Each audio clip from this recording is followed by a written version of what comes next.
Governor Greg Abbott signed a bill that limits the power of local governments. Supporters say it's good for jobs, since it keeps businesses from facing what they call a patchwork of regulations in different parts of Texas. But opponents call it the Death Star bill. They say it destroys rules that protect Texans, like mandatory breaks for construction workers and restrictions on evictions. The bill is getting more attention, though, as the state faces several consecutive days of near-record heat. Grace Reeder digs into the concerns about how the bill could affect men and women who make their living working outside.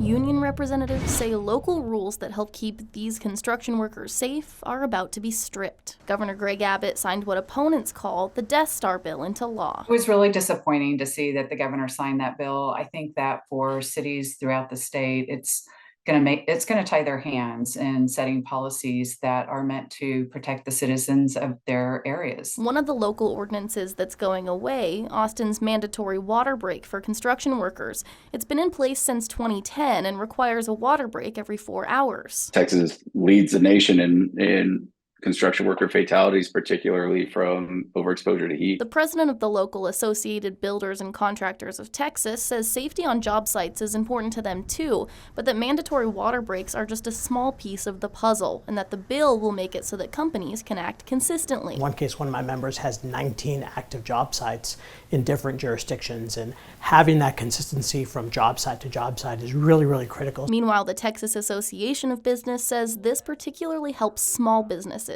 who don't have legal departments and HR teams to track each and every city's rules. Let the cities handle police, fire, cultural, trash collection, zoning, and let the state handle matters concerning regulations that our businesses need to comply with. Workers' unions say that's the silver lining in this for them too. Now their fight to keep workers safe is headed to the state. Now all we have is one battlefield, really, and that's the state house. So this very well could end up blowing up in their face. Grace Reeder, State of Texas. State Representative Dustin Burrows wrote the so-called Death Star bill. He spoke with Brian Mudd on Lubbock's Talking Points politics program and told him that Texans could see more legislation like this.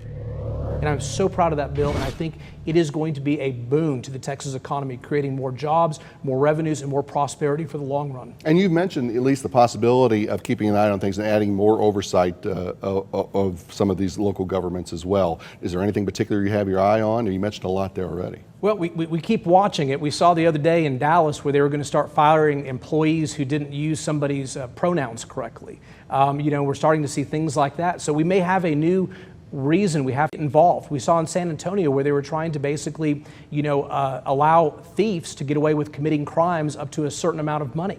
We're not going to have our liberal cities in Texas turn into the dumpster fires that Portland and Seattle turned into, where crime is rampant. We're not going to stand by and watch that. So if the so-called Death Star bill, I think it's more the New Hope, right? Doing the Star Wars thing, it needs to be expanded. It's going to be shut down those things to keep Texas the character we know and expect. This law takes effect on September 1st. Experts we talked to tell us that they expect a lot of lawsuits as cities work to figure out what they can and cannot regulate.